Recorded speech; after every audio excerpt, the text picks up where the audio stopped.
নমস্কার, আমি ডাক্তার দিবাকর দাস, একজন হোমিওপ্যাথিক চিকিৎসক। আজকে আমি ডেঙ্গু জ্বর নিরাময়ে হোমিওপ্যাথিক চিকিৎসা সম্পর্কে আপনাদের সাথে আলোচনা করার জন্য হাজির হয়েছি। ডেঙ্গু জ্বর চিকিৎসায় হোমিওপ্যাথি। ডেঙ্গু জ্বর মহামারী রূপে সারা দেশে ছড়িয়ে পড়ছে। ডেঙ্গু থেকে বাঁচতে দিক বিদিক শূন্য হয়ে হাসপাতালে ছুটছে শত শত রোগী। হাসপাতালে শত শত রোগীর চাপে অনেকেরই ঠাঁই হচ্ছে না। তাই অনেকেই ডেঙ্গু থেকে নিরাময়ের আশায় হোমিওপ্যাথির শরণাপন্ন হচ্ছেন। আতঙ্কিত ডেঙ্গু আক্রান্ত লোকেরা, তাদের স্বজনেরা এবং পুরো দেশবাসী সংকট থেকে বাঁচতে চেষ্টা করছেন আক্রান্তরা। তাদেরকে বাঁচানোর চেষ্টা করছেন সব পদ্ধতির চিকিৎসকেরা। ডেঙ্গু কি? ডেঙ্গু হচ্ছে এক ধরনের ভাইরাস। এডিস নামক স্ত্রী মশা দ্বারা মানব শরীরে ডেঙ্গু ভাইরাস ছড়ায়। এই মশা ডেঙ্গু ভাইরাসের জীবাণু বহন করে। এরা সাধারণত স্বচ্ছ বদ্ধ পানিতে ডিম পেড়ে বংশবিস্তার করে। এটি ভাইরাসজনিত রোগ হলেও কোনো ছোঁয়াচে রোগ নয়। তবে রোগাক্রান্ত ব্যক্তির শরীরে কামড়ানোর মশা সুস্থ শরীরে কামড় দিলে এই ভাইরাস সংক্রমিত হয়। Pathological diagnosis.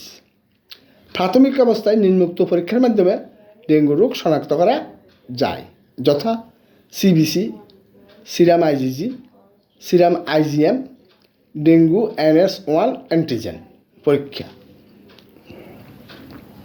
ডেঙ্গু ভাইরাসে আক্রান্তের স্তর। ডেঙ্গু ভাইরাসে আক্রান্ত ব্যক্তির রোগের তীব্রতার উপর ভিত্তি করে 3টি স্তরে ভাগ করা হয়েছে, যথা dengue classical, dengue hemorrhagic, dengue shock syndrome. 1. Dengue classical.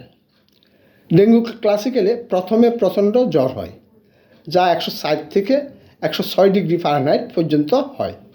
জ্বর 2 হতে 7 দিন পর্যন্ত স্থায়ী হতে পারে।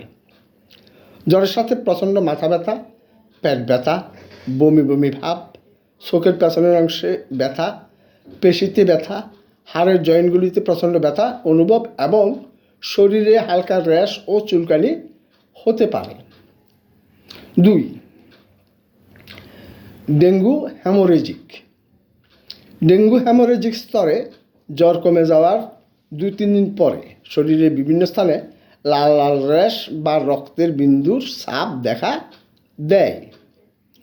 অন্যান্য উপসর্গের মধ্যে মুখের মাড়ি, নাক দিয়ে আপনা আপনি রক্তক্ষরণ হয়, কাশি বা বমির সাথে রক্ত আসে, ইন্টেস্টাইনাল হিমোরেজের কারণে কালো রঙের পায়খানা হয়, মুখমণ্ডল ফুলে যায়, ফুসফুসের মধ্যে পানি জমে, পেটে পানি জমে ইত্যাদি। রক্ত পরীক্ষা করলে দেখা যায় প্ল্যাটেলেট কাউন্ট অনেক কমে এসেছে। শরীরের বিভিন্ন দাঁত দিয়ে অস্বাভাবিক রক্তক্ষরণ হয়। 3. Dengue shock syndrome.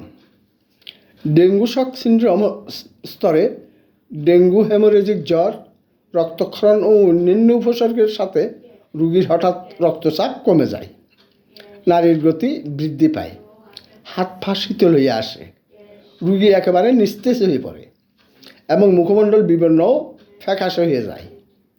এমত অবস্থায় রোগী অজ্ঞান হয়ে যেতে পারে। অতিরিক্ত রক্তক্ষরণের কারণে রক্ত স্বল্পতা এবং দ্রুত প্ল্যাটেলেট কমে যাবার কারণে মস্তিষ্কে অক্সিজেন এর ঘাটতি হওয়ার অজ্ঞান হয়ে মৃত্যু পর্যন্ত ঘটতে পারে। ডেঙ্গু নিরাময়ে হোমিওপ্যাথিক চিকিৎসা। ডেঙ্গুতে আক্রান্ত রোগীরা আতঙ্কিত হওয়ার কিছুই নেই। অভিজ্ঞ হোমিওপ্যাথিক ডাক্তারের পরামর্শ নিয়ে ধৈর্য সহকারে হোমিওপ্যাথিক ওষুধ সেবনের মাধ্যমে দ্রুত আরোগ্য লাভ করা সম্ভব।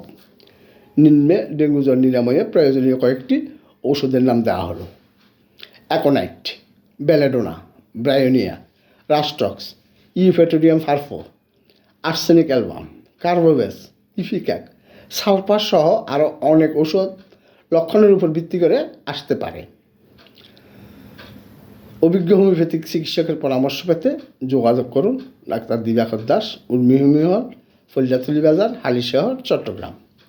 মোবাইল 018133303773।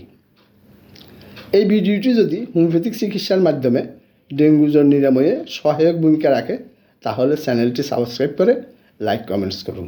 ধন্যবাদ।